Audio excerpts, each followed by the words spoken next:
में मसाजिद अहले सुन्नत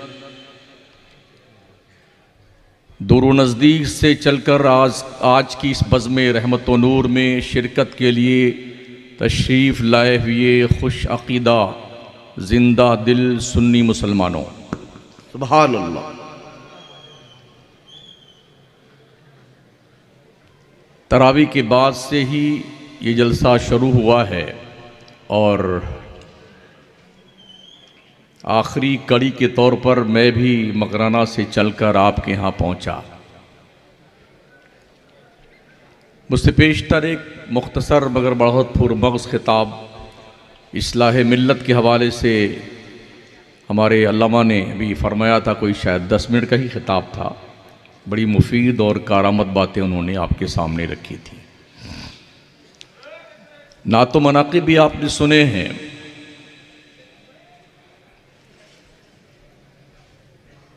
मैं इंशाअल्लाह कोशिश करूँगा कि अपनी मालूमात की रोशनी में कुछ मुफीद और कारामद बातें आपके गोशे गुजार करूँ।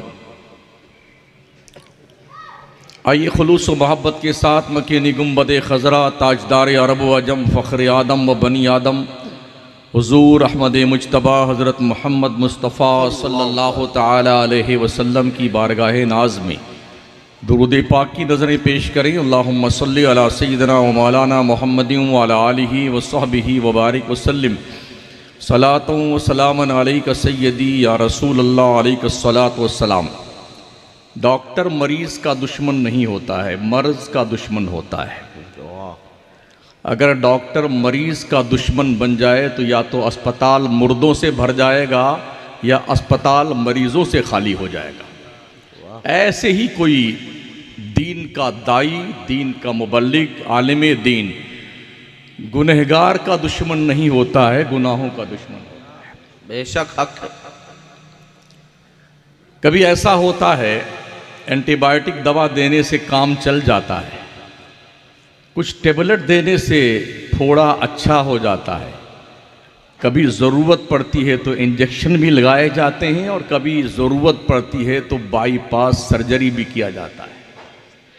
शायद यही वो कुछ जुमले होंगे जो बाईपास सर्जरी के या स्टैंड बिठाने के लोगों को कुछ गिरा गुजरते होंगे, लेकिन जब भी मरीज़ ठीक हो जाता है तो डॉक्टर को दुआएं देता है। जी, क्या ख्याल है आपका?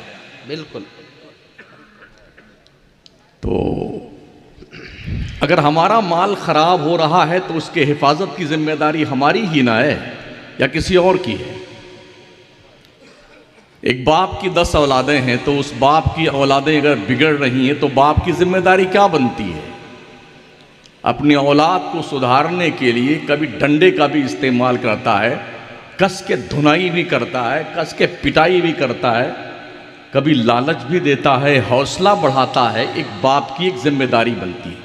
किसी भी स्कूल के प्रोफेसर, लेक्चरर और पढ़ाने वाले टीचर की यही जिम्मेदारी है कि बच्चों को पढ़ाने के तौर तरीक़े वो जानता हो, कैसे पढ़ाया जाए, कैसे शिक्षा को इसके दिमाग में उतारा जाए, कैसे एक सालेह और पाकीज़ा माशरा मारज़े वजूद में लाया जाए।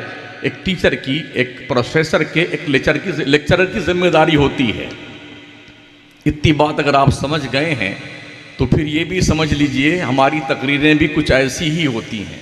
जी, कभी हम टेबलेट से काम चलाते हैं, कभी थोड़ा इंजेक्शन भी लगा देते हैं और कभी स्टैंड बिछाने के लिए कुछ सुन्न भी करना पड़ता है और कभी बाईपास सर्जरी भी करनी पड़ती है। हक है। लेकिन ये सारे काम एक ही मकसद के लिए होते हैं कि मुल्क में, मिल्लत में, इंसानों में इस्लाह का मादा पैदा हो जाए, लोग ठीक हो जाएं। बेशक हमारी अक्सर तकरीरें जुए के खिलाफ, शराब के खिलाफ, सट्टे के खिलाफ, बेहयाई के खिलाफ, बेशर्मी के खिलाफ, हुल्लड़बाजी के खिलाफ, रात भर जाग करके मोहल्ला वालों की नींद खराब करने वालों के खिलाफ, जहेज प्रथा के खिलाफ अक्सर तकरीरें मेरी आपको मिलेगी देखने को। अब अगर ये बुराइयां हम ख़त्म करने में जुटे हुए हैं तो गोया कि हम अपने देश के प्रशासन का साथ दे रहे हैं, उनका काम कर रहे हैं, उनकी मदद कर रहे हैं। तो उन्हें तो हमें बाज़ाब्ता सपोर्ट करना चाहिए वाह वाह वाह, क्या बात है। कि जो काम आपका है उसे हम संभालेंगे। वाह, कश्मीर से लेकर कन्याकुमारी तक हमारा एक ही टारगेट है कि मुल्क के लोग सुधर जाएं, ठीक हो जाएं, अच्छे हो जाएं। अभी गुज़िश्ता 4 महीने पहले बाज़ाब्ता तौर पर पुलिस लाइन में पुंछ के इलाके में बॉर्डर की सरजमीन पर मेरा खिताब, जहाँ पर सैकड़ों की तादाद में हमारे मुल्क की फ़ोर्स के अफराद थे, पुलिस लाइन के अंदर सैकड़ों की तादाद में पुलिस का अमला मौजूद था। हमने गुफ्तगू की 1.5 घंटे, बाज़ाब्ता उन्होंने आकर के बड़ी जो है तारीफ़ भी की और मोहब्बतों से लोग पेश आए। अभी शब बरात में पुलिस लाइन में उरई में, मेन सिटी में, जहाँ पर सारे लोग अधिकारी लोग बैठे हुए सब, उन्होंने तकरीरें सुनी इसी अंदाज की। उन्होंने भी सराहा, नहीं ठीक काम कर रहे हैं आप। तो काम तो हम वही कर रहे हैं जो हमारे देश की ज़रूरत है, हमारे मुल्क की ज़रूरत है और हमारे कौम की ज़रूरत है। बेशक। खैर आज टॉपिक अलग है जी, टॉपिक अलग है। आखिर में थोड़ा सा ऑपरेशन करेंगे जी, जरूरी, जी, वो भी ज़रूरी है। दुरूद शरीफ पढ़ लें। अल्लाहुम्मा सल्ली अला सय्यिदिना व मौलाना मुहम्मदिन व अला आलिहि व अस्हाबिहि व बारिक व सल्लिम सलातन व सलामन अलैका सय्यदी या रसूल अल्लाह अलैका सलात व सलाम। आज शब जुमा भी है, शहादत मौला अली की तारीख भी। सरकार सूफ़ी की नगरी में रमज़ान की पाकीज़ा शब में वो रातें जिन्हें जहन्नम से आज़ादी के परवाना मिलने की रातें करार दिया गया है, उसमें हम सभी लोग बैठे हुए हैं। अल्लाह इरशाद फरमाता है वह कुल्लुम वअदल्लाहुल हुस्ना, अल्लाह ने हर सहाबी से जन्नत का वादा किया है। बेशक। ये वादा उस रब का है जो वादा खिलाफी नहीं करता है। हर सहाबी से जन्नत का वादा किया है अल्लाह ने, चाहे मौला अली हों, चाहे सरकार अमीर मुआविया हों, सबसे जन्नत का वादा किया है। ये हम और आप होते हैं कि शाम को पी, सुबह को तौबा कर ली, रिंद के रिंद रहे, हाथ से जन्नत न गई। ये हमारी और आपकी कंडीशन है जी, कि वादा वफा करने में अक्सर लोग नाकाम रहते हैं। आदमी इतना झूठ बोलता है वादा के हवाले से। अगर किसी का कर्जा, आप किसी से, आपने किसी को कर्जा दे दिया है ना, तो आप ढूंढते रहिए उसे, इतना झूठ बोलेगा। मोबाइल जी बस अभी यार मैं यहीं मौजूद हूँ, मैं गांधी चौक में ही हूँ। और कहाँ पर है? बाईपास पे लगा हुआ। कितना झूठ! ऐसा लगता है कि इसी को परोसे जा रहा है। मोबाइल बनाने वालों ने झूठ बोलने के लिए मोबाइल तो नहीं बनाया था ना। इसका एक काम है कि एक दूसरे से आप राब्ता कर सकें। इसका मिसयूज मत कीजिए। मुल्की पैमाने पर नहीं, आलमी पैमाने पर इस मोबाइल का मिसयूज ज्यादा हो रहा है। काश इसका मिसयूज ना होता तो मुल्क और कायनात में, दुनिया में, संसार में इसके अच्छे असरात और नताइज देखने में आते। हजरत अली करमल्लाहु ताला वजहुल करीम, जब नामे अली आता है तो ऐसा लगता है मुंह में शहद घुल गया। वाह वाह वाह वाह, सुभान अल्लाह। वाक़ए फील के 30 साल बाद पैदा हुए हैं। हमारे नबी से उम्र के एतबार से 30 साल छोटे हैं हजरत अली। काबा में पैदा हुए थे ना। कसेरा मयसर न शुद्ध ई सादत, बकाबा विलादत ब मस्जिद शहादत। वाह वाह, किसी को दुनिया में ये नेक बख्ती मयसर नहीं आई कि काबा में पैदा हो और मस्जिद में शहीद हो। वो जात मौला अली की है। बेशक। पैदा काबे में हुए, फातिमा बिनते असद फरमाती हैं, अबू तालिब की अहलिया मौलाए कायनात की वालिदा मोहतरमा फरमाती हैं, जब मेरा शहजादा पैदा हुआ तो मोहम्मद अरबी तशरीफ लाए, और जब वो तशरीफ लाए तो मोहम्मद अरबी सल्लल्लाहु ताला अलैहि वसल्लम ने अपनी ज़बान मेरे फर्जंद अर्जमंद के मुंह में डाली। मेरा शहजादा चूसते चूसते चूसते सो गया। ये रिवायत फातिमा बिन्ते असद की है। हजरत मौला अली की वालिदा फरमाती हैं, चूसते चूसते नबी की जबान सो गए मौला। सोचिए, नबी ने उस जुबान से जिससे कभी झूठ का लफ्ज अदा ना हुआ, जो नबूवत की जबान थी, जिस जबान पर खुदा बोलता है, वमा यंतिकु अनिल हवा इन हुआ इल्ला वह्युन यूहा, उस जबान को मुस्तफा ने अली को चुसाया है। क्या क्या हिकमत के खजाने उंडेले हो गए आमिना के शहजादे ने। हजरत अली चूसते चूसते सो गए। मां ने बेटे का नाम हैदर रखा। परवान चढ़ते रहे, परवान चढ़ते रहे। जब 10 साल की उम्र मुबारका हुई और इधर मेरी नबी की उम्र शरीफ 40 साल की हुई, तब हुक्म रब्बी की बुनियाद पर नबूवत का ऐलान करने का वक़्त आया। उससे पहले मेरे आका गारे हिरा में इबादत किया करते थे। जब वापस हिरा से नीचे उतरते थे तो घर में भी सैयदा खदीजा के साथ मिल के नमाज पढ़ा करते थे। हज़रत अली को बचपन से ही मुस्तफ़ा करीम ने गोद ले लिया था, क्योंकि अबू तालिब बहुत गरीब थे। कहत साली की बुनियाद पर गुर्बत ज्यादा थी, बच्चे ज्यादा थे। तो एक दिन मेरे आका सल्लल्लाहु अलैहि वसल्लम ने हजरत अब्बास अपने चचा से कहा, आओ चलो दोनों मिल के चलते हैं और अबू तालिब का बोझ थोड़ा हल्का कर दें। दोनों आए और आने के बाद अबू तालिब से कहा, चचा हम दोनों इसलिए आए हैं कि आपका बोझ हल्का कर दे। कहा क्या करना चाहते हैं?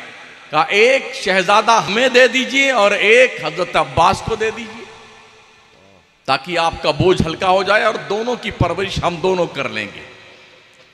अबू तालिब ने 2 बच्चों को अलहदा किया और 2 बच्चों को कहा इनको आप ले जा सकते हैं। मेरे नबी ने अली को गोद लिया और हजरत अब्बास ने एक दूसरे शहजादे को गोद में लिया और लेके अपने घर चले आए।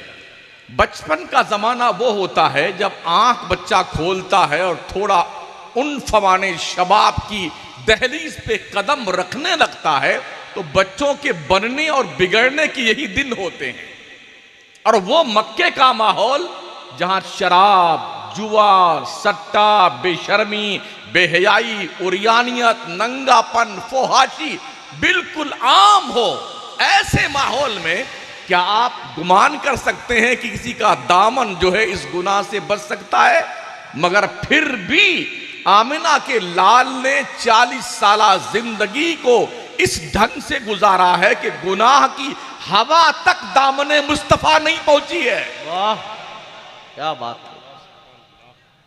हवा तक नहीं पहुंची दामने मुस्तफा तक। और जब मेरे मुस्तफा ने नबूवत का ऐलान किया तो जब लोगों ने पूछने के लिए पूछा दलील क्या है आपके नबी होने की, तो मेरे मुस्तफा करीम सल्लल्लाहु अलैहि वसल्लम ने क्या फरमाया था, फ़क़द लबिस्तु फ़ीकुम उमरम मिन क़ब्लिही अफ़ला ताक़िलून। ओ मक्के के लोगों, मैंने 40 साल तुम्हारे बीच में गुजारे हैं, तुम बताओ ईमानदारी के साथ क्या किसी गैर नबी की जिंदगी इतनी क्लीन हो सकती है? वाह, तुम बताओ। कहा नहीं, इसलिए कि मेरे नबी को लोगों ने उस दौर में भी अमीन सादिक का लक़ब दिया था। मोहम्मद सच्चे हैं, मोहम्मद अमीन हैं, निगाहों को झुका के चलते हैं, शर्मदार हैं, हयादार हैं।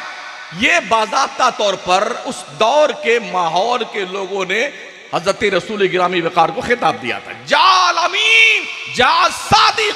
ये खिताब था मुस्तफ़ा का जो मक्का के काफिरों ने दिया था कि सच्चा जो है कोई तो मोहम्मद मुस्तफ़ा है, अमानतदार है तो मोहम्मद मुस्तफ़ा है। मेरे आका सल्लल्लाहु ताला अलैहि वसल्लम ने बचपन से ही अली की तरबियत की। जिस नबी के दामने ततहीर को कभी मक्के की गंदी हवाओं ने गर्द आलूद नहीं किया, उस दामने ततहीर में छुप करके बचपन से जिस अली की तरबियत हुई हो, वो अली हैदर कर्रार नहीं बनेगा तो क्या बनेगा? बहरे तस्लीमें अली मैदान में सर झुके रहते हैं तलवार। वाह सुभान अल्लाह। ये बरेली के कलंदर ने फरमाया, बहरे तस्लीमें अली मैदान में सर झुके रहते हैं तलवारों के। ये मौला अली की शान है।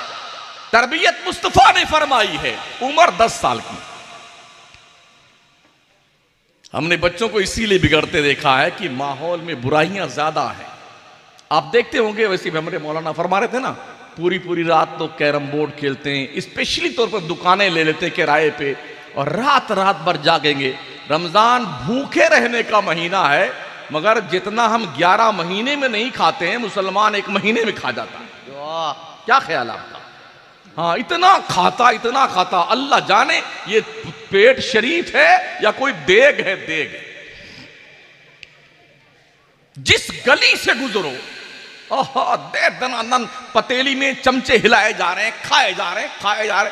अल्लाह जाने मुसलमान कितना खाता। काश मुसलमान ये समझ लेता रमजान खाने के लिए नहीं आया है, खिलाने के लिए। वाह क्या बात है। रमजान गमगीन माहौल में जिंदगी गुजारने की। ओ लोगों, अगर तुमने 11 महीने इबादत ना करके रब का तकर्रुब हासिल नहीं किया है, तो कम से कम 1 महीना तो गुनाहों से बाज आ जा और रब की दहलीज़ करम पर अपने कशकोले गदाई को रखकर रब के इनायत की भीख मांग ले।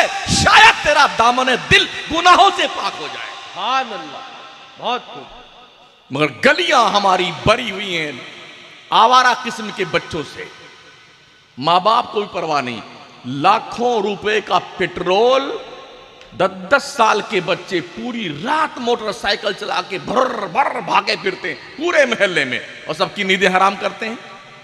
बाप को पूछने की फुर्सत नहीं, बेटा तू कहां था रात भर? ना मां पूछती है। तो क्या आप ये उम्मीद लगा सकते हैं बुराइये के माहौल में, गंदगी के माहौल में रात भर गुजारने वाला वक्त आपका बच्चा, क्या वो सालेह तबीयत का बनेगा? अपने बच्चों और बच्चियों से क्लोज बन करके, बिल्कुल दोस्ताना माहौल कायम करके, उनके दिल की तख्ती पर मोहब्बत के साथ इंसानियत की, प्यार की, शराफत की तहरीर लिखो। इससे पहले कि कोई बुरा दोस्त उसको हाईजैक करके उसके दिल पर जुआ, सट्टे और अय्याशी और शराब नोशी की तहरीर लिख दे। संभालो अपनी औलादों को। जलसे इसी मकसद के लिए होते हैं। मौला अली मुस्तफा के दामने करम में परवान चढ़े हैं।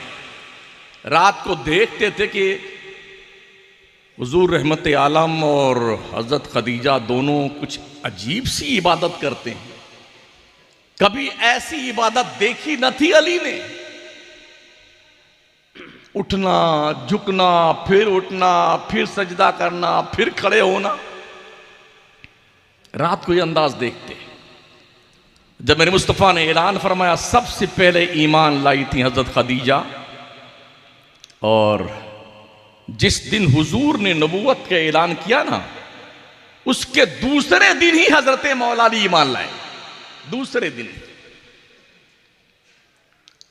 क्योंकि अली ने पूछा, ये आप लोग क्या कर रहे हैं? मेरे नबी ने फरमाया, अली मैं अल्लाह का नबी बनाया गया हूं, मुझे रसूल मुंतखब किया है अल्लाह ने।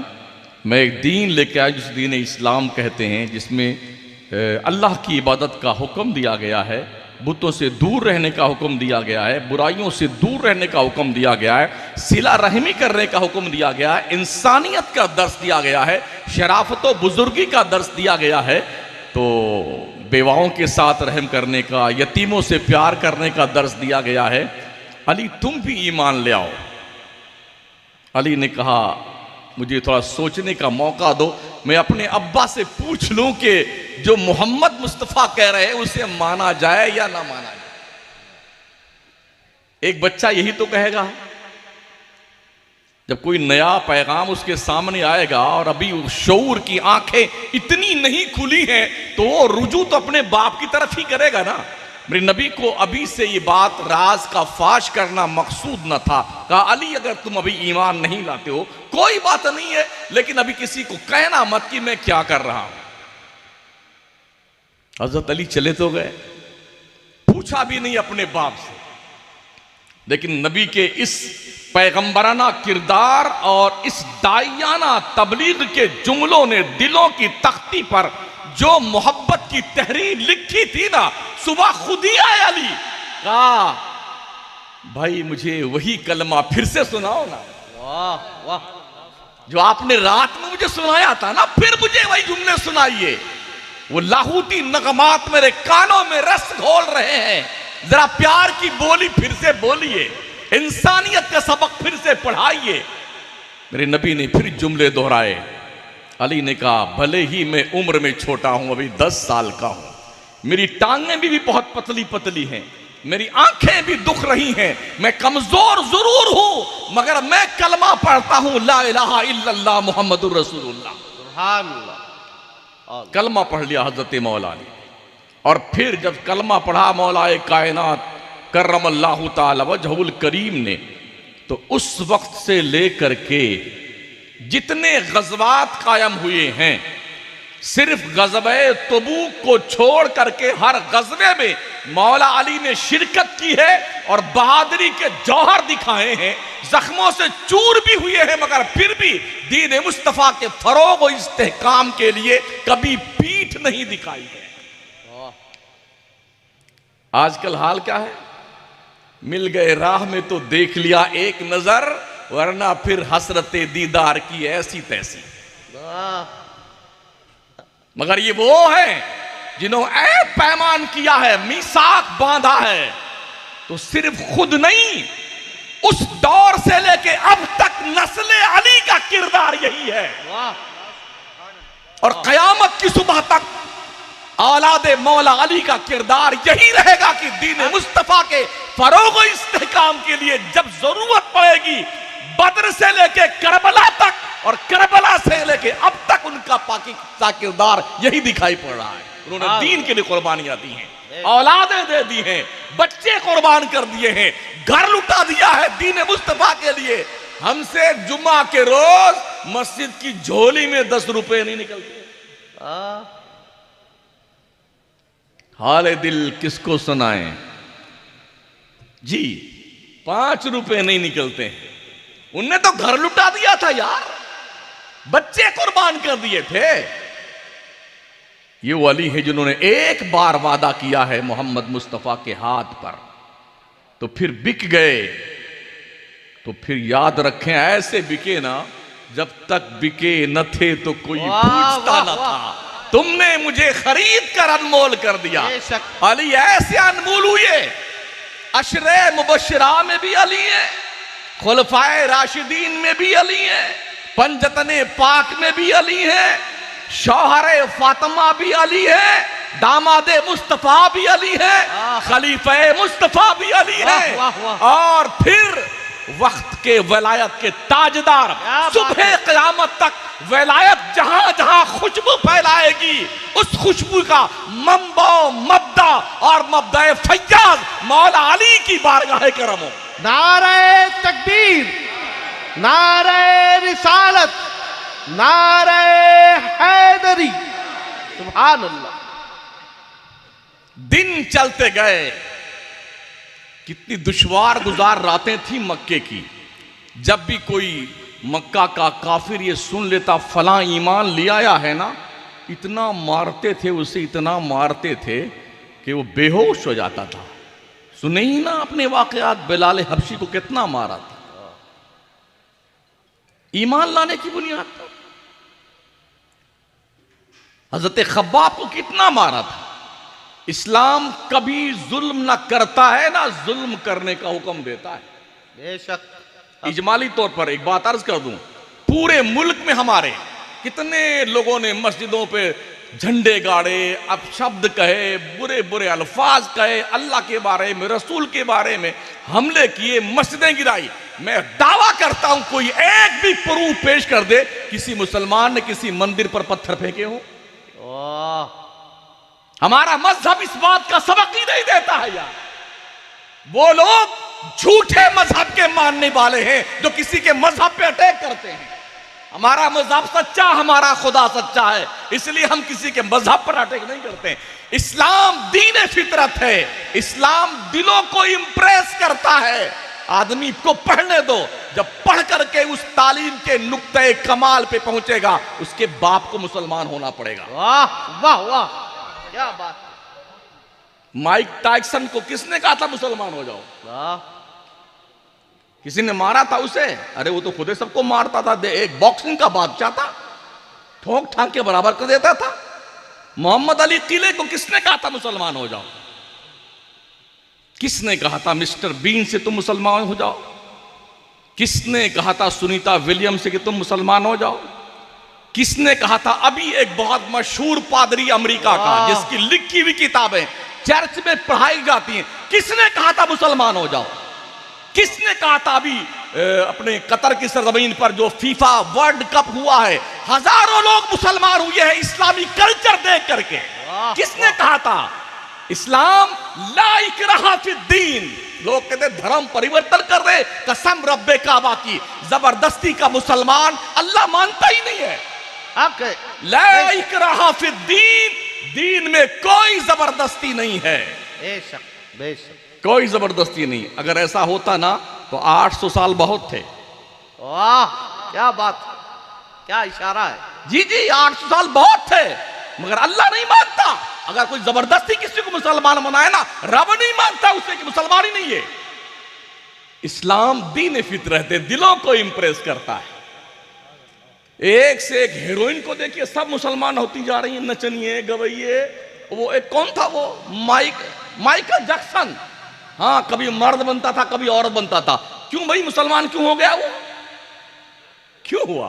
किसी ने कहा था, मारा था उसे मुसलमान हो जाओ? जी नहीं, इस्लाम दिलों को इंप्रेस करता है, दिलों को, तब लोग मुसलमान होते हैं।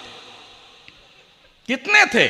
313 थे मुसलमान बद्र के मैदान में, 300, ओनली 313। आज कितने हैं दुनिया के नक्शे पे? 2.5 अरब, 1/3 आबादी दुनिया की मुसलमानों की है। 7.5 अरब की क्वांटिटी है इंसानों की पूरी दुनिया के नक्शे पर। 7.5 अरब में से 2.5 अरब मुसलमान है। दुनिया का हर 5वां व्यक्ति मुसलमान है। बेशक। क्या किसी ने मार कोई नहीं मुसलमान बनाया था? जी नहीं। ये जो सोए हैं ना कब्रों में आकर के अपनी, इन्होंने दिलों की दुनिया बदली थी। वाह वाह वाह। जी जी शहाबुद्दीन गौरी जब मार खा के गजनी भागा जा रहा था ना, तो एक कलंदर उधर से ख्वाजा मोइनुद्दीन की शक्ल में इधर आ रहा था। वाह वाह अल्लाह। 40 फकीरों को लेके आया था, राना सागर के पास बैठ गया ना, तो 90 लाख गैर मुस्लिमों के दिलों में इस्लाम के कलमे की रोशनी के पैदा बर्बादी थी। अल्लाह। कोई डंडा न था उनके हाथ में, कोई रिवाल्वर नहीं था उनके हाथ में, कोई बंदूक नहीं थी उनके हाथ में, कोई तलवार नहीं थी, तस्बीह के दाने थे। हाय हाय वाह। अल्लाह अल्लाह के नाम की माला जपते थे, मुसल्ला था नमाज पढ़ने के लिए, लोटा था वजू करने के लिए। पानी बंद किया तो ख्वाजा ने सबका बंद कर दिया। वाह वाह का पानी बंद। वाह वाह। हमने वजू के लिए पानी लेना चाहा, तुमने पानी बंद कर दिया, तो हम तुम्हारा पानी बंद कर देंगे। वाह। हिस्ट्री कोई भूल सकता है? हाँ कुछ लोग इसे बदलने में लगे हुए हैं। हाँ लगे। मुगलों की हिस्ट्री निकाल दी गई। निकाल दो, हमारे बाप का क्या जाता है? बिल्कुल हमारे बाप का क्या जाता है यार? हम कोई उनके वंशज थोड़ी है यार। लेकिन लाल किला भी हटाओ, ताजमहल भी हटाओ, कुतुब मीनार भी हटाओ, इसको हटा दोगे तो कहां से चिल्लाओगे 15 अगस्त में? वाह वाह वाह। कहां से बोलोगे? मुझे बताओ ना यार। मत टारगेट करो मुसलमानों को, हम बड़े क्रीम लोग हैं, हमें बहुत ही ईमानदारी के साथ, संजीदगी के साथ रहने दिया जाए। हम किराए के लोग नहीं है, इसी जमीन की पैदावार है। वाह वाह वाह। जब वक्त आएगा तो पूरे मुल्क के भारत की एक एक सेंटीमीटर जमीन के लिए खून की कुर्बानी देने को मुसलमान तैयार रहता है। बेशक हक। हाँ, हमारा रिश्ता पाकिस्तान से मत जोड़ा जाए मियां। हम पाकिस्तान को कभी ख्वाब में भी नहीं देखते हैं। हमने क्या लेना देना यार पाकिस्तान से? बिरयानी तो तुम खाने जाते हो, हाय हाय हाय, वाह। भाग भाग के चुप्पे पहुंच जाते हो और इल्जाम हम पे लगाते हो। हम तो कभी गए भी नहीं पाकिस्तान, उसकी ऐसी की तैसी। क्या बात। ऐसा भौकाल मचा रखा है बेटों ने।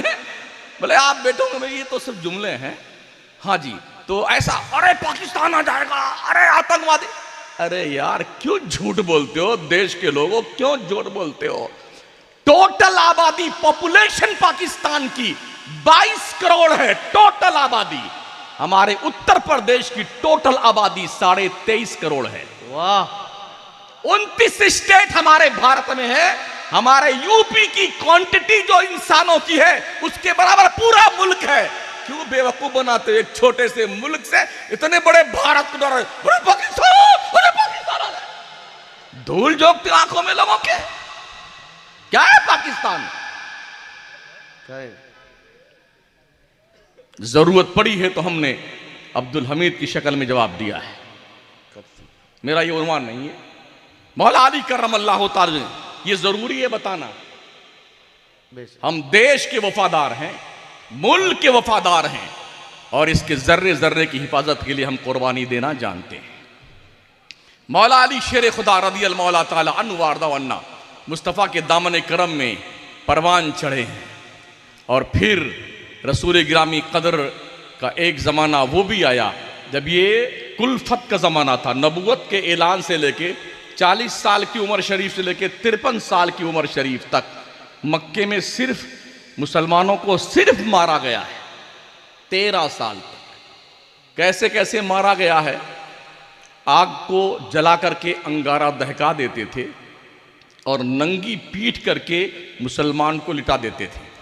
सीने पे पत्थर रख देते थे और ताकि ये हिल ना पाए। चर्बी पिघल पिघल करके आग बुझ जाती थी। अल्लाह। किसी का माल नहीं हड़पा था मुसलमानों ने। भाई मजहबी आज़ादी तो हर शख्स को है ना। हर शख्स को मजहबी आज़ादी है, चाहे वो मुसलमान रहे, चाहे वो हिंदू रहे, चाहे क्रिश्चियन रहे, कोई भी रहे। कोई ज़बरदस्ती तो है नहीं इसमें। फिर क्या वजह थी? इतना जुल्म क्यों किया गया मुसलमानों पर? हज़रत खब्बाब रज़ी अल्लाह तआला अन्हु, उनकी पीठ इतनी दागी गई थी कि पूरा सफ़ेद हो गया था पीठ का हिस्सा। उमर फारूक आज़म के दौरे खिलाफत में एक बार उनकी पीठ का कपड़ा हट गया तो देखा सब जला हुआ पूरा जिस्म। पूछा उमर ने, अरे खब्बाब ये तुम्हारी पीठ पे निशान कैसे हैं? उनने अर्ज़ किया, अमीरुल मोमिनीन ये उस ज़माने की बात है जब आप भी नंगी तलवार लेकर के मुसलमानों को मारने के लिए ढूंढते थे ना। उसी ज़माने हम ईमान ले आए थे तो मक्का के लोगों ने हमें आग पर लिटा करके इस तरह सज़ा दी थी कि हमारी पीठ जल करके इस तरह सफ़ेद हो गई है। छुप छुप के नमाज पढ़ते थे, संगीनों के साये में भी नमाज पढ़ते। आपको क्या हो गया है? आप नमाजें क्यों नहीं पढ़ते? रमजान जैसे शुरू हुआ ना, माशाअल्लाह नीचे से ऊपर तक, अंदर से बाहर तक लगता है नमाजियों की बाढ़ आ गई। 5-6 दिन के बाद 1/4 हो गए। 15 रमजान आते आते आधे नमाजी बचे हैं। अब शायद ये 27वीं शब से फिर तशरीफ लाएंगे लोग ठीक मस्जिद में। अभी वक्त है, पढ़ लो नमाजें, वरना मस्जिदों में कुर्सियां रखी हुई हैं। कहीं ऐसा ना हो कि वो दिन आ जाए कि तुम सजदा करने का सोचो और अल्लाह तुम्हें सजदा करने के लायक ना रखे। पीठ की एक हल्की सी रग जो है खींच जाती है ना, फिर आदमी ऐसे आड़े टेढ़े आके बैठ के यूं नमाज पढ़ता है, हट्टा कट्टा यूं करता है। बस अभी वक्त है, नमाजें पढ़ लो, अच्छे काम कर लो। तो इस तकरीबन 13 साल के पीरियड में जिस जिस मुसलमान को जहां जहां पकड़ सके लोगों ने बहुत मारा।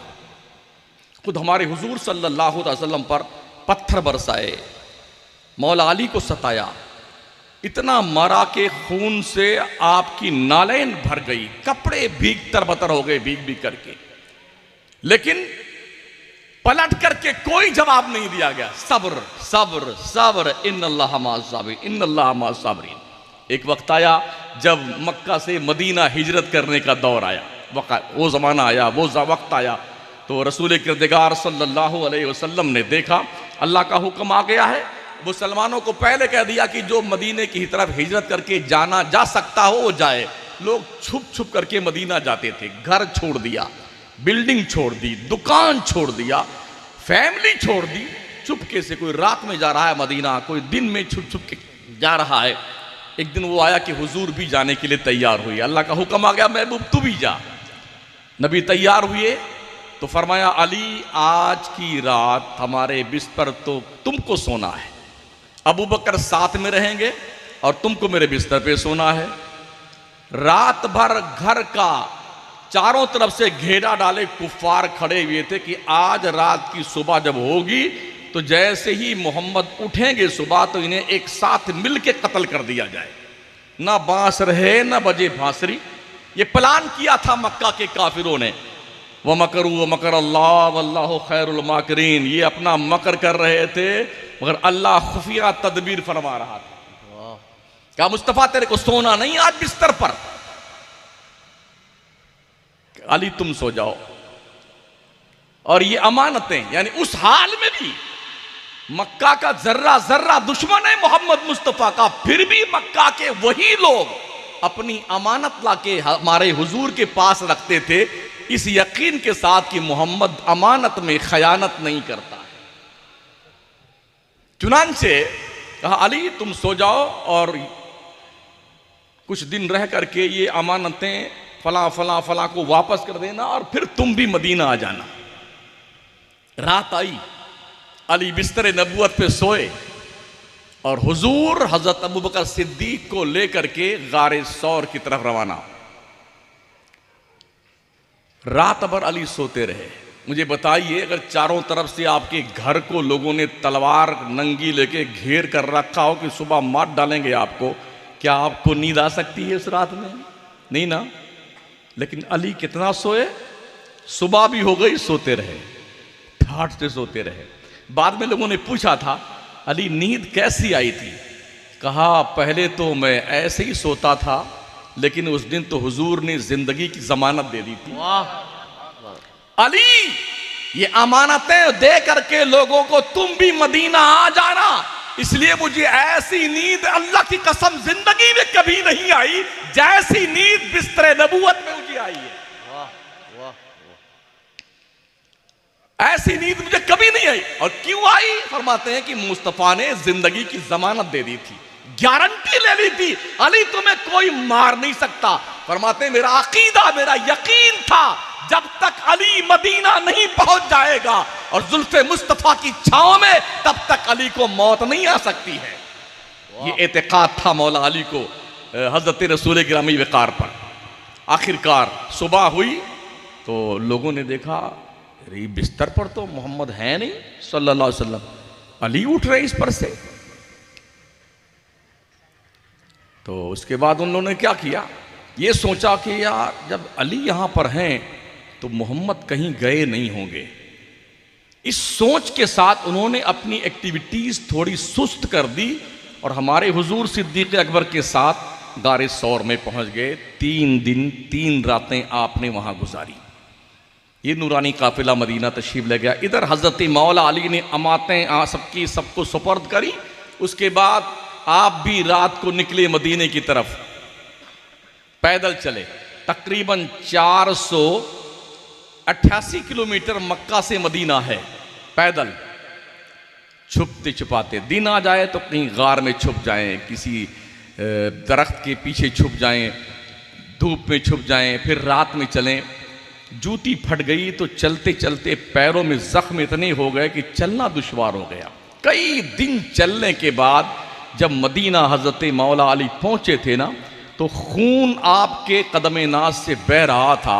हुजूर अकरम सल्लल्लाहु अलैहि वसल्लम ने देखा हजरत अली को इस कंडीशन में, मेरे मुस्तफ़ा ने आगे बढ़ करके आंसुओं की बरसात के साथ अली को गले लगाया और फिर उसके बाद अपना थूक निकाला, लुआबे दहन अली के पाए नाज पे मला।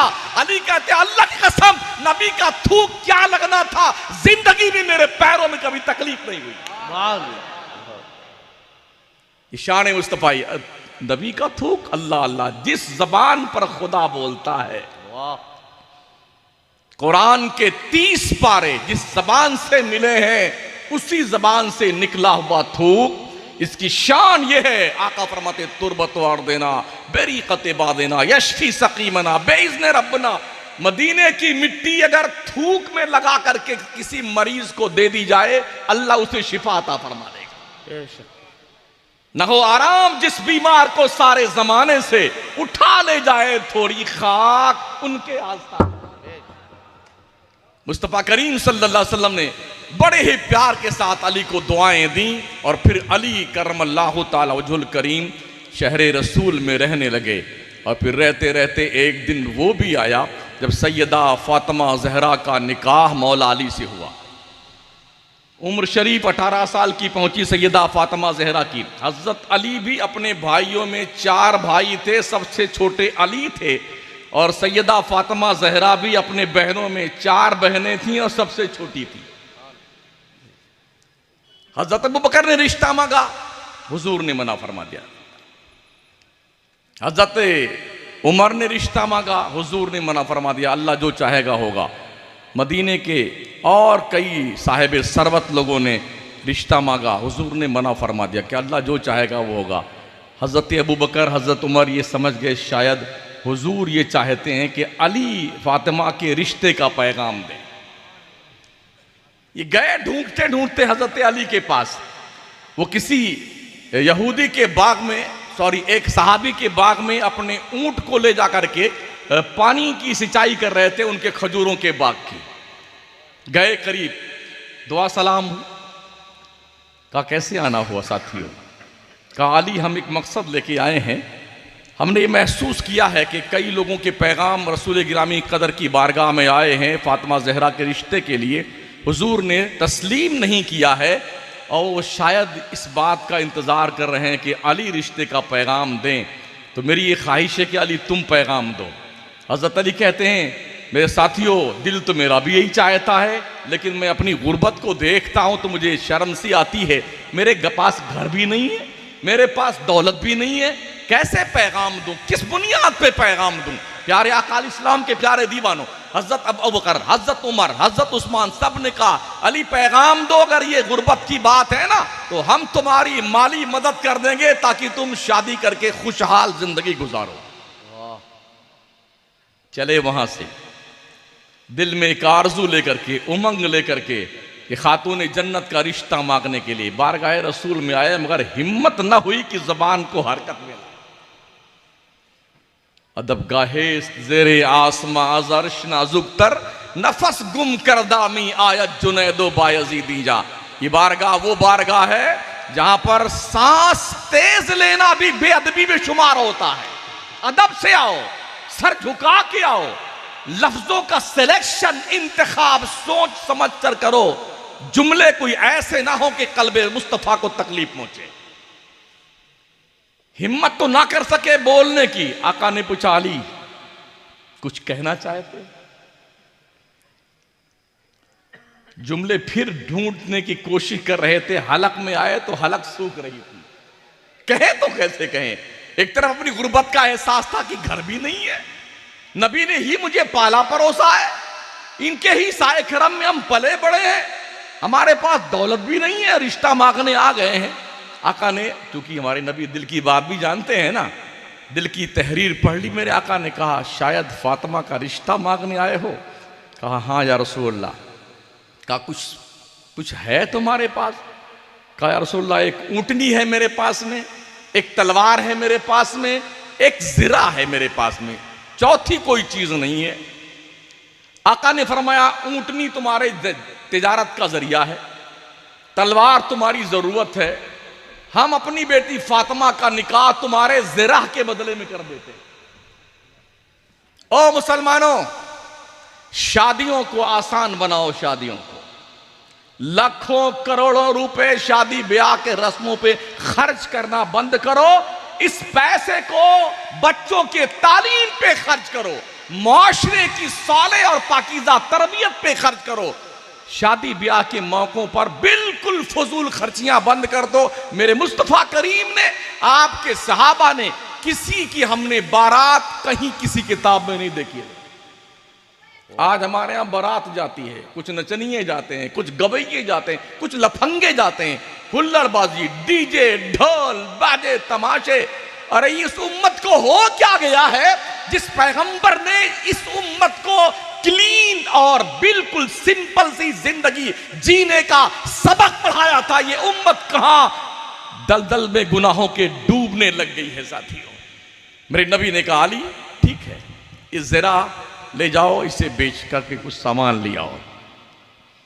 बेचने के लिए गए ज़रा, तो हजरत उस्मान ने उस ज़रा को खरीदा। खरीदने के बाद पैसा दिया हजरत अली को, और फिर ज़रा भी अपनी तरफ से तोहफे में पेश कर दी। अली, हमने तुम्हारी ज़रा खरीद ली, अब ये ज़रा हम तुमको तोहफे में पेश करते हैं। अली ये सब लेके आए। मेरे आका ने फरमाया, क्या हुआ अली? कहा, या रसूलल्लाह, ज़रा हमने बेची, हजरत उस्मान ने खरीद ली, और खरीदने के बाद मुझे पैसा भी दे दिया और ज़रा मुझे तोहफे में दे दी। आका ने हजरत उस्मान के लिए दुआ फरमाई। मेरे नबी ने फरमाया, अबू बकर, सलमान, बिलाल, उमर, जाओ बाजार से निकाह के जरूरी सामान ले आओ। गए जरूरी सामान लाने के, ला के बारगाह रसूल में पेश किया। मेरे नबी ने मस्जिद नबवी में खुतबा पढ़ा निकाह का, और अपनी शहजादी बेटी फातिमा जहरा का निकाह हजरत मौला अली से कर दिया। ना कोई बाजा है, ना ढोल है, ना शोर है, ना शराबा है, ना हंगामा है, ना बारात है, ना खाना पीना, कुछ नहीं। छुहारे हैं जिसे तकसीम किया गया और लुटाया गया। और दुआए खैर मस्जिद नबवी में निकाह करने के बाद मुस्तफ़ा ने फरमाया। इस तरह शादी हो गई। शाम को फातिमा जहरा की रुखसती हुई, मौला अली के घर जा रही हैं। किराए का एक रूम लिया था, कुछ ही दिन थे उसमें। सैयदा फातिमा जहरा और हजरत अली ने आपस में मशवरा किया। रुखसती हुई तो आका ने फरमाया कि अभी जब तक मैं ना आ जाऊं, दोनों कमरे में बैठे रहना। कहा, ठीक है हुजूर। मेरे आका तशरीफ ले गए। मेरे सरकार सल्लल्लाहु अलैहि वसल्लम ने कुछ पानी पे पढ़ के दम किया, और दम करने के बाद पानी का छींटा हजरत अली पर, फातिमा जहरा पर, आपके घर में छींटा मारा। हुजूर ने बरकत की दुआएं फरमाई। दुआ करके हुजूर वापस तशरीफ लाए। कुछ दिन साथ में थे, मकान किराए का था, गुर्बत की जिंदगी थी। सैयदा फातिमा जहरा आई, कहा, या रसूल अल्लाह अलैहिस्सलाम, अब्बा जान, हमारे पास मकान तो है नहीं, किराए पे रह रहे हैं, किराया बड़ी मुश्किल से दे पाते हैं। यार हैरत है, ताज्जुब भी है, और जरा मालिके कौनैन की गुर्बत का अंदाजा लगाए। मालिके कौनैन हैं, गो पास कुछ रखते नहीं, दो जहां की नेमतें हैं उनके खालियात में। जिनके इशारे करम पर चांद का सीना शक होता है, जिनके इशारे करम पे सूरज डूबा हुआ वापस पलटता है, जिनके इशारे करम पर दरख्त चल करके आके सजदा रेज होते हैं, कंकरियां कलमा पड़ती हैं, उस मुस्तफा के घर की खानदानी गुर्बत की कंडीशन देखिए। आज कोई एक आदमी पार्षद बन जाए तो 3 नस्लें खाती मुफ्त में बैठ गए, एमएलए बन जाए तो फिर पूछना ही क्या, मंत्री बन जाए तो 7 पुश्तें धूम धड़ाके से खाएंगी, इतना कमा लेते हैं लोग। मगर ओ लोगों, आओ कायनात के उस रहबर और उस कमांडर इन चीफ की जिंदगी का जायजा लो, जो पूरी कायनात के लिए रसूल बनकर आया था। उसके घर में बिछाने के लिए सिर्फ खजूर की छाल भरा हुआ गद्दा था, और एक चादर थी जिसे हुजूर ओढ़ा करते थे, एक मशकीज़ा था जिसमें पानी भरा करते थे, एक प्याला था जिसमें पानी पिया करते थे, तलवार लटकी रहती थी, और यही मताए जिंदगी थी उस रसूल की, जो रसूल पूरे खुदा की खुदाई का बादशाह बन के आया। सैयदा फातिमा ने कहा, या रसूल अल्लाह, वो फलां साहबी जो हैं जिनके पास बहुत सारे मकानात हैं, हुजूर उनसे कह दें कि एक मकान हमें दे दें। वो नबी ने कहा, बेटी फातिमा, उन्होंने पहले से कई मकानात हमको दे दिए हैं, और हमारे सहाबा को अब उनसे ये कहते हुए मुझे शर्म आती है। ये बात उन सहाबी ने हुजूर की सुन ली कि हुजूर ने ऐसा कहा है फातिमा के रिक्वेस्ट पर। वो आए हुजूर की खिदमत में, कहा या रसूल अल्लाह, फातिमा जहरा मेरा जो कमरा, जो मकान पसंद करना चाहती पसंद कर ले, मैं उस मकान को फातिमा को दे के बड़ी खुशी महसूस करूंगा कि फातिमा ने मेरा घर कबूल कर लिया। उन्होंने घर कबूल किया, उसमें रहने लग गई। तरबियत देखी हुजूर की। हालत यह है कभी कभी 2 दिन फाके होते थे, कभी कभी 3 दिन फाके होते थे। आजकल अगर 1 दिन भी फाका हो जाए तो दूसरे दिन औरत पिहर चली जाएगी। अरे मेरे माँ बाप ने मेरी किस्मत कहां फोड़ दी, कैसे मंगते से शादी कर दी, कैसे फटीचर से शादी कर दी, कैसे कल्लाश से शादी कर दी, उसके घर में तो है ही नहीं कुछ, मंगता आदमी है। ओ दुनिया भर की औरतों सुनो, उस खातूने जन्नत का हाल यह है जिसको पूरी दुनिया के जन्नती औरतों का मुस्तफा ने सरदार करार दिया है। 2 दिन फाका है। अब आयशा भी ऐसे रहती थी। हजरत अनस ने पूछा कि आपके घर में कभी 2 महीने चूल्हे नहीं जलते थे, क्या खाती थी आप? फरमाती हैं खजूर चूस करके, कभी खजूर की गुठली चूस करके पानी पी के हम जिंदगी गुजार लिया करते, कभी शिकवा नहीं किया। भी ये है जिंदगी के दस्तूर है। कभी आदमी अच्छा कमा लेता है, कभी कम कमा पाता है, मेहनत करने के बाद भी नहीं कमा पाता है। रोजी मेहनत से नहीं मिलती है, ध्यान रखिएगा, रोजी मुकद्दर से मिलती है।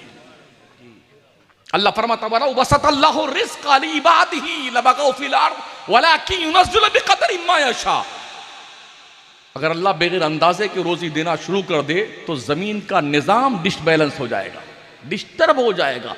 बंदे जितनी तेरी कदर है ना, अल्लाह तेरी कदर के मुताबिक रोजी तुझे देता है। तो रोजी मुकद्दर से मिलती, मुकद्दर से। अगर मेहनत से रोजी मिलती तो दस्तूर ये कहता है मजदूर ज्यादा मालदार होना चाहिए। क्या ख्याल है? मेहनत तो मजदूरी करता है ना, दिन भर बेचारा पसीना सर का पैर को आता जाता है, खलक सूख जाती है, बगैर खाए पिए बेचारा मेहनत कर रहा है। और सेठ साहब ऐसी की तैसी में बैठे हुए हैं, बढ़िया कमरा बनाया, माशाल्लाह एसी लगा रखा है, हवाओं में आराम फरमा रहे हैं। एक ढेला की मेहनत नहीं करता, पैसा लगा दिया।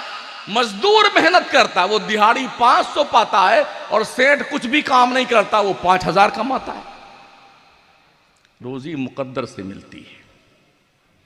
तो इसलिए जो लोग दिन भर रात भर से धड़े रहते हैं, बिल्कुल नहीं, कमाए कमाए कमाए, मिलेगा मियां उतना ही जितना अल्लाह ने लिख दिया है। रोजी के लिए परेशान मत हुआ करो, अल्लाह रोजी देता है। ये छोटे छोटे कीड़े देख रहे हैं, ये बैठे ही, अगर इनको आप दूरबीन से देखें ना, खुर्दबीन से, तो इनके चश्माने मुबारक को देख नहीं सकते ऐसे आप। ये छोटे छोटे कीड़े जो बिल्कुल हमारे पकड़ में नहीं आएंगे, जितना आइटम इतने बड़े वजूद में ना, अतड़ी, पचौनी, गुर्दा, कलेजी, लंग्स, फेफड़े और दिल, हाँ वो सब कुछ इन छोटे छोटे जानवरों में भी है। ये कीड़े मकोड़ों में सारा सामान इनमें है। उस कुदरत के बनाए हुए छोटे छोटे मखलूक का जरा आप अंदाजा लगाएं। अगर आपको कुदरत की निशानियां देखनी ना, तो इन कीड़ों में देखो, जितना सामान हाथी में है उतना सामान इन कीड़ों में भी है। अल्लाह इन्हें रोजी देता है। तो अगर इन्हें अल्लाह रोजी देता है तो हम तो 6 फीट के हैं ना, माशाल्लाह, हमको भी रोजी देगा यार। आदमी भूखे उठता जरूर है, भूखे सोता नहीं है, अल्लाह खिला के सुलाता है। तो इसलिए कभी भी रोजी के लिए फिक्रमंद मत हुआ करें। वैसे हालात तो यही हैं कि खुदा को भूल गए लोग फिक्र रोजी में, ख्याल रिज्क है, रज़ाक का ख्याल नहीं। ठीक है ना? तो यहां घर में तो कुछ बनते ही नहीं साहब, बड़ी गुर्बत का जमाना है, कल्लाशी का जमाना है। इस गुर्बत में मस्त है। हुजूर सल्लल्लाहु अलैहि वसल्लम नंगी पीठ जो है खजूर की चटाई पे सोया करते थे। हजरत अली भी ऐसे सोते थे, मिट्टी पे सो जाया करते थे। मेरे हुजूर ने देखा एक दिन सैयदा फातिमा ज़हरा और हजरत अली के बीच कुछ तू मैं हो गई। और वैसे हो जाती है, मियाँ बीबी में कुछ टुन्न पुन तो होता रहता ना यार, लेकिन इसका जो है विकल्प तलाक नहीं है, इसका विकल्प है सिस्टमैटिक ढंग से इसे कॉपरेट करना। मुआशरे में तलाक की प्रथा इतनी ज्यादा हो गई, अगर दाल में नमक तेज हो 3 तलाक, मिर्ची ज्यादा हो 3 तलाक। मियाँ जी कुछ और भी सिखाया आपने? 3 गोली चलाने के बजाय एक ही चलाओ ना यार। अगर कोई एक गोली से मर जाता है तो क्या फायदा 2 गोली खराब करते हो? हमारे प्रशासन के जिम्मेदारों से पूछ लो, अगर कोई मुजरिम एक गोली से मर जाता है ना तो 2 गोली और नहीं खराब करते हैं वो। तो आप क्यों, एक ही गोली से काम हो जाता है 1 तलाक देने से, तो 3 तलाक देना कोई जरूरी है? जब 3 दे लेते हैं बेटे ना तो अब आएंगे मुफ्ती साहब के यार क्या इसकी क्या प्रक्रिया है। जब प्रक्रिया सुनते हैं हजरत मैंने ऐसे नहीं कहा था, हजरत मैंने वैसे नहीं। अब समझ में आया? पहले सोच लेते हाँ मैंने गुस्से में तलाक दे दिया है, तो कोई खुशी खुशी तलाक देता है?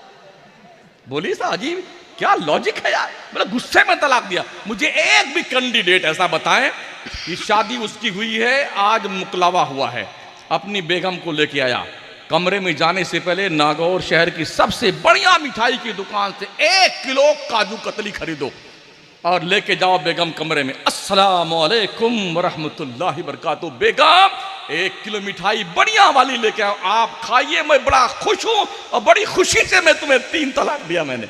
ऐसा कोई बंदा बता सकते हैं आप? नहीं ना। तलाक गुस्से में जाती भाई साहब। लेकिन ये सोच विचार आदमी की जरूरत है। अर्रिजाल कव्वामून अला निसा, मर्द औरतों पे हाकिम है। हाकिम इतना पागल नहीं होता है, वो हरदम यूं ही मारता फिरे तलाक वाला। नहीं नहीं, हुजूर ने फरमाया अगर मियाँ बीवी में कुछ टुन्न पुन्न होना तो वो मर्दो तुम फट से घर से बाहर निकल जाओ। औरतों को निकलने का हुक्म नहीं दिया हुजूर, तुम निकल जाओ घर से बाहर। जब ये आग का अंगारा ठंडा हो जाएगा तो पलट के आ जाना। तो ऐसे एक दिन टुन्न पुन्न हो गई हजरत मौला अली में, सैयदा फातिमा ज़हरा में। हजरत अली झट से घर से निकले ना, जाके मस्जिद में चुपचाप लेट गए। नंगी पीठ थी तो पूरी धूल उल जो है पहले, अब बढ़िया, आज तो माशाल्लाह क्या बढ़िया कालीन मस्जिद में बिछी हुई है, एसी लगी हुई है, ठंडा पानी, गर्म पानी माशाल्लाह। फिर भी हमारी कौम के लोग पता नहीं क्या हुआ इनको, नमाज पढ़ने नहीं आते हैं। इतना एहतमाम करने के बाद भी नमाज नहीं पढ़ते हो?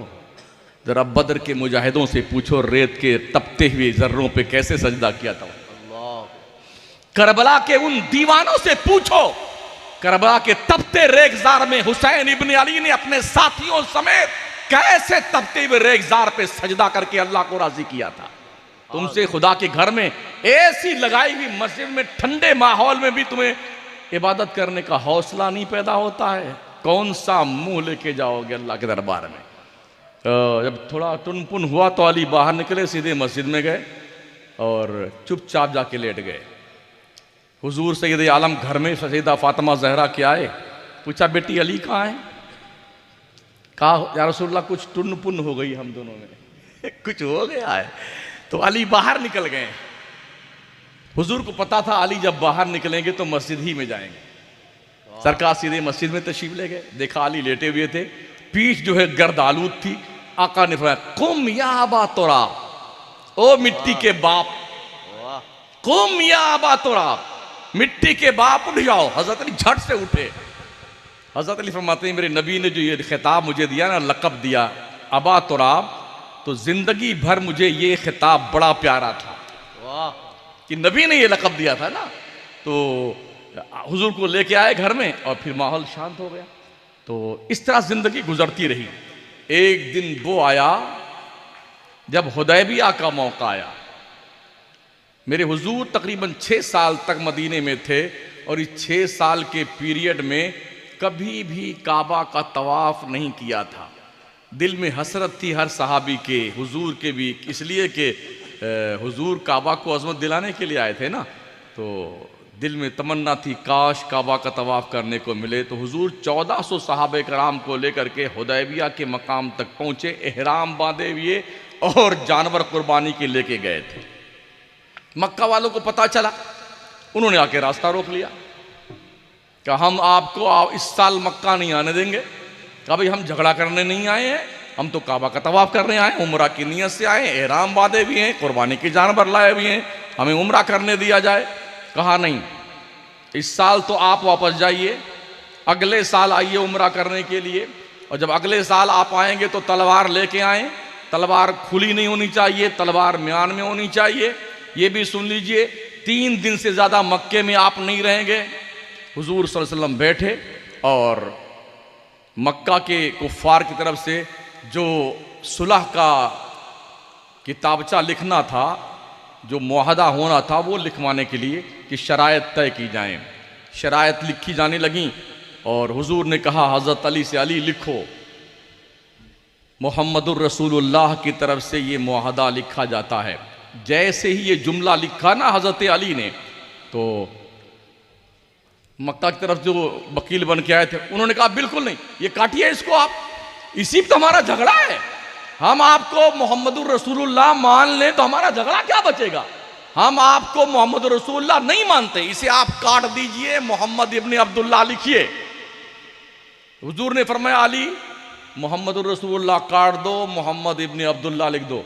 अली ने कहा या रसूलुल्लाह मेरी हिम्मत नहीं है कि मैं उसको काटूं। ये मोहब्बत देखे हुजूर से हजरत अली की। मैं सरकार नहीं काट सकता उस लफ्ज को, मोहम्मद रसूलुल्लाह को। हम मानते हैं कि आप अल्लाह के रसूल है, मैं नहीं काटूंगा, किसी कीमत पर नहीं काटूंगा। हुजूर ने कहा अली मुझे दे दो, मैं काट देता हूं। हुजूर ने अपने दस्ते नाज से मोहम्मद रसूलुल्लाह काटा, मोहम्मद बिन अब्दुल्लाह लिखा और कहा मेरे सहाबा मैं मोहम्मद रसूलुल्लाह भी हूं और मोहम्मद इब्ने अब्दुल्लाह भी हूं। मुआहदा तय क्या किया गया, इस साल वापस जाओ, अगले साल आओ, अगले साल आओ।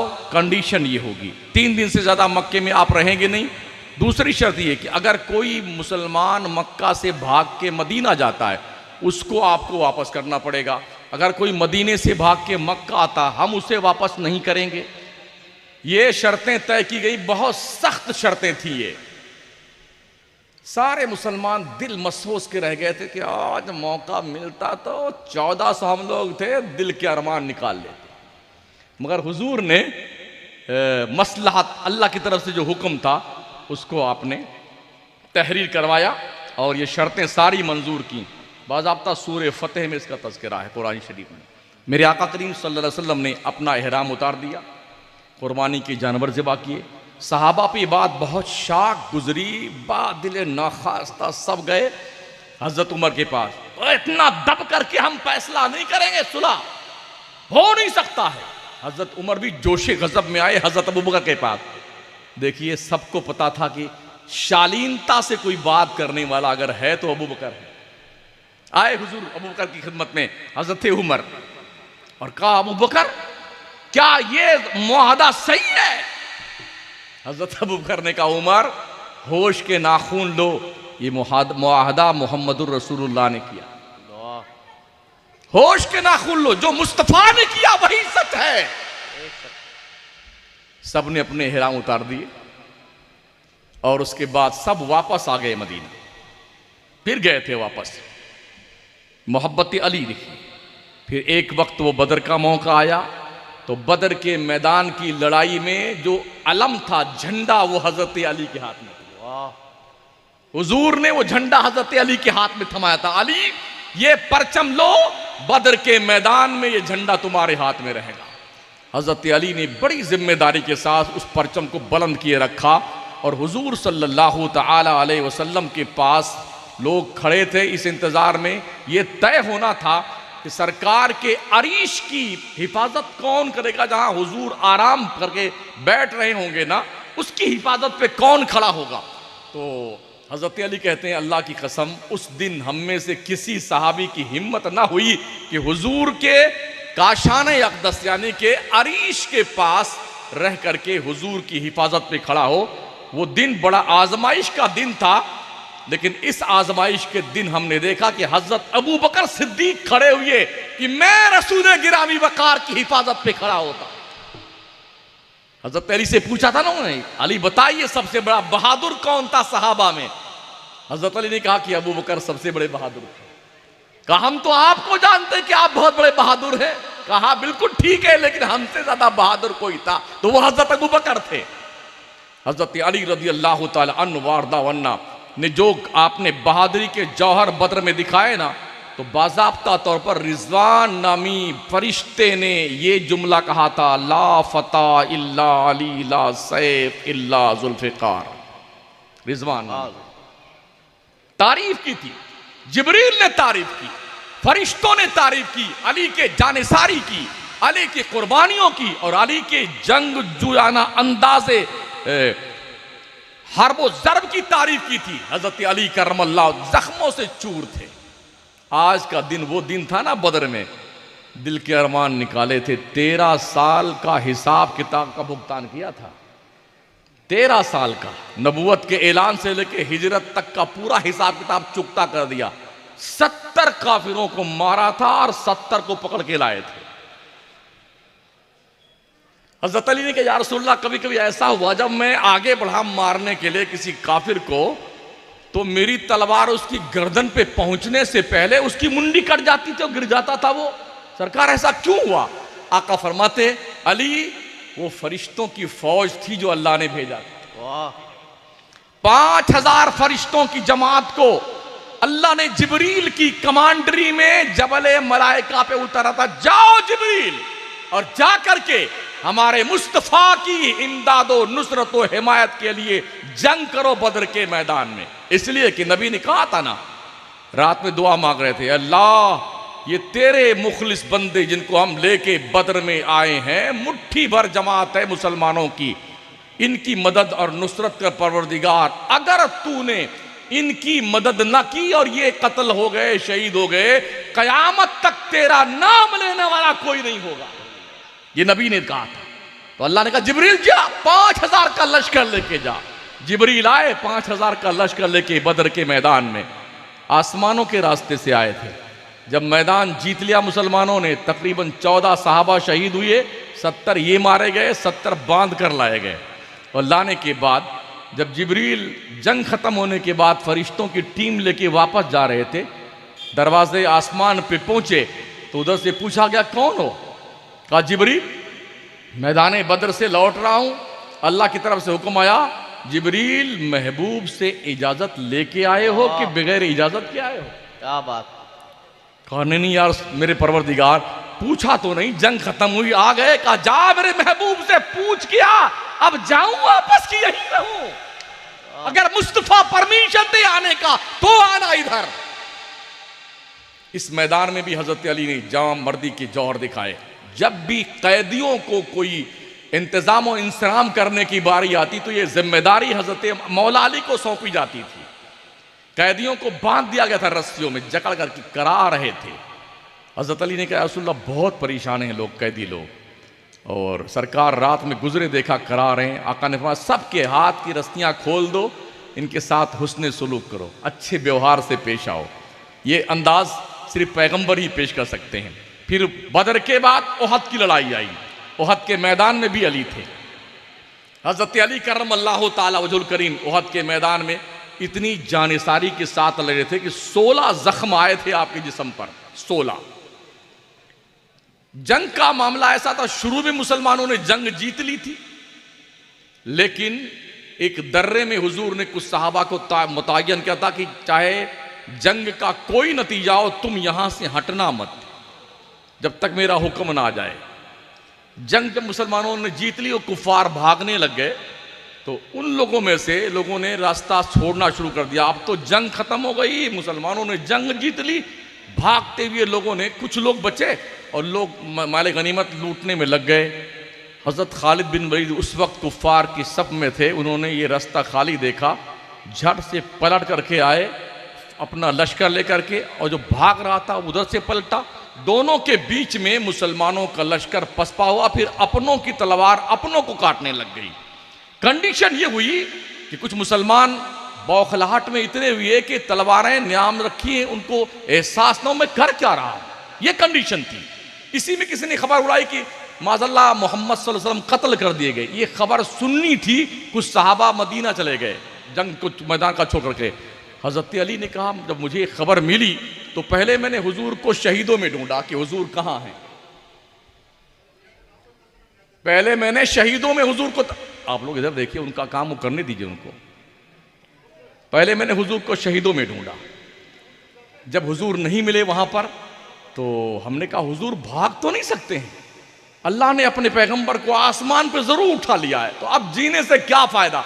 फरमाते हैं मैंने बड़ी बेजिगरी के साथ लड़ना शुरू किया, कईयों को कत्ल किया। मैं इस जानिसारी के साथ लड़ता हुआ देखा मैंने कि हुजूर मौजूद हैं, तो मुझे इतनी खुशी हुई जैसे मक्के के 100 सुर्ख ऊंट मुझे ही मिल गए हो इनाम में।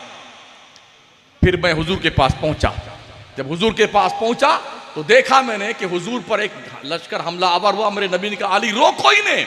अली कहते कि मैंने बहुत बेजिगरी के साथ लड़ करके कई को कत्ल किया, लश्कर को रोका। फिर एक लश्कर आया, हमला आवर हुआ, फिर हजरत अली को हुक्म दिया गया, फिर हजरत अली ने रोका। मेरे नबी की दंदारी मुबारक भी शहीद हुए। 16 जख्म हजरत अली को लगे हुए थे और जख्मों से चूरते गिर जाते थे, बेहोशी की कैफियत थी। मगर रवायत में आया है, हदीस शरीफ में पढ़ा कि हजरत अली को फरिश्ते उठा के खड़ा कर देते थे। इतना जख्मों से चूर फरिश्ते उठा के खड़ा करते, फिर हिम्मत बन जाती। और हुजूर के करीब गए, जब देखा आपने कि हुजूर के दंदाने मुबारक शहीद हो गए हैं, तो अपना जख्म सरकारे मौला अली भूल गए और पानी भर भर के लाते रहे, हुजूर का जख्म धुलते रहे और चटाई जलाई, राख से हुजूर के जख्मों से भरा, फिर बड़ी मुश्किल से खून को रोका गया। इस तरह से सैयदा फातिमा ज़हरा हजरत मौला अली ओहद के मैदान में इस तरह से दीन की खिदमत करते रहे।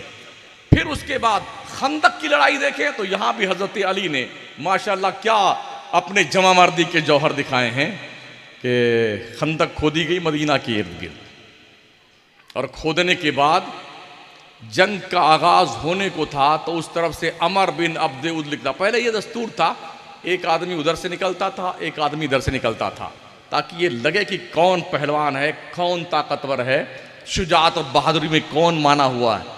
अब तो घेर करके 50 लोग एक आदमी को मार लेते हैं। ऐसा हो रहा है ना दुनिया में, एक आदमी को पकड़ के 50 लोग मार लेते हैं। ये मर्दानगी नहीं है, ये नामर्दानगी है। ये उस जमाने में एक आदमी निकलता था दुश्मन की तरफ से, एक आदमी अपोजिट तरफ से, दोनों मैदान एक जंग में लड़ते थे। अब जो किसी पे गालिब आए वो गालिब आए, ये तरीका था। तो अमर बिन अब्द उद निकला, हल बिन मबारिस, कौन है जो मेरे मुकाबले में आए। झट से हजरत अली खड़े हुए, या रसूलल्लाह मुझे इजाजत दीजिए। ओहो, कहा नहीं अली ये अमर बिन अब्द उद है। कहा भले ही अमर बिन अब्द उद हो, बैठ जाओ। बैठ गए। फिर उसने कहा अरे मुसलमानों तुम्हें क्या हो गया है, तुम हमारे मुकाबले में नहीं आते हो, तुम्हारी वो जन्नत कहां गई जिसके बारे में तुम्हारा ये सोच और तुम्हारा ये अकीदा है, तुम्हारी ये सोच है कि जब से कोई मुसलमान शहीद होता है तो सीधे जन्नत में जाता है।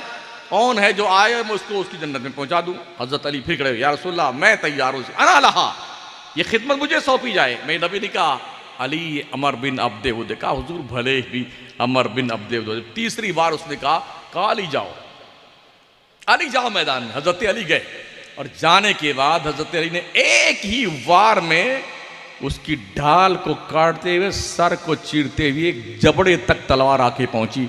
नारे तकबीर बुलंद किया और फिर हजरत अली ने उस काफिर को फना फिन्नार करने के बाद मुस्तफ़ा की बारगाह में हाजिरी दी। ये तरीका था जंग का। फिर मुसलमानों ने वो जंग भी जीती। इस तरह जितनी जंगें हैं सारी जंगों में तबूक के अलावा हजरत मौला अली ने बहादुरी के जौहर दिखाए हैं। शाना बशाना रह करके हुजूर के कदमों के पास खड़े रह के जंगें लड़ी हैं, ताकि कोई भी जालिम जाने आलम को, राहते कल्बो जां को तकलीफ न पहुंचाने पाए। सामने खड़े हो जाते, कोई दुश्मन का तीर लगे तो मेरे सीने पे लगे, रसूल बच जाए। ये सहाबा का वतीरा था। ओ लोगों, हम नबी के कल्बे नाज को तकलीफ पहुंचाते हैं, नमाज नहीं पढ़ते, हुजूर को तकलीफ नहीं होती है। शराब पियोगे, जुआ खेलोगे, सट्टे लगाओगे, हुजूर को तकलीफ नहीं होगी। रोज दाढ़ियां मुंडोगे, मुड़ाओगे, हुजूर को तकलीफ नहीं होगी। वो कलंदरी मस्जिद के पास एक बार मेरी तकरीर थी, यहीं वो गेट के पास में,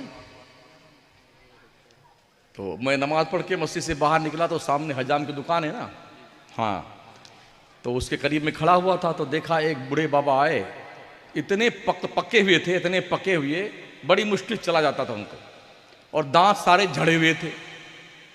ये दोनों गाल की चमड़े आउट में मुड़े हुए, एक भी बाल नहीं था दाढ़ी के। वो गया हजाम, कुछ मतलब उसने लैंग्वेज समझ ली हजाम ने कि ये चाइना क्या चाहता है, मतलब दाढ़ी जो कुछ बाल निकले और छिलाना चाहता है। मैं बड़ा खाना देख रहा था वहीं पर, तो उसने कहा अच्छा बैठिए, कुर्सी बिठाया उसको। तो जाहिर जब दोनों गाल यूँ चिपके हुए थे तो आसानी तो बाल छीले नहीं सकते, तो जरा गुब्बारा फुलाइए, तो दोनों गालों में उसने हवा भरी, फिर भी पिचक जाए ना जो उस तरह चला है, तो कहा जरा टेक लगाइए, तो जबान को उधर धक्के मारते लगा। 75 साल 80 साल हो गए, शर्म नहीं आती दाढ़ी मुटाती हुई? क्या ख्याल अगर किसी नौजवान को 25 साल तक दाढ़ी मूंछ के बाल बिल्कुल ना निकले तो लोग क्या कहेंगे? अरे यार कुछ गड़बड़ है, कि थर्ड पर्सन में तो नहीं जा रहा है, शादी नहीं होगी उसकी, रिश्ते नहीं आएंगे, गड़बड़ है कुछ। हमारे मकराने में एक बच्चा पढ़ता था, खाटू का, नाबीना था वो, तो उसकी शादी वादी का रिश्ता नहीं आ रहा था।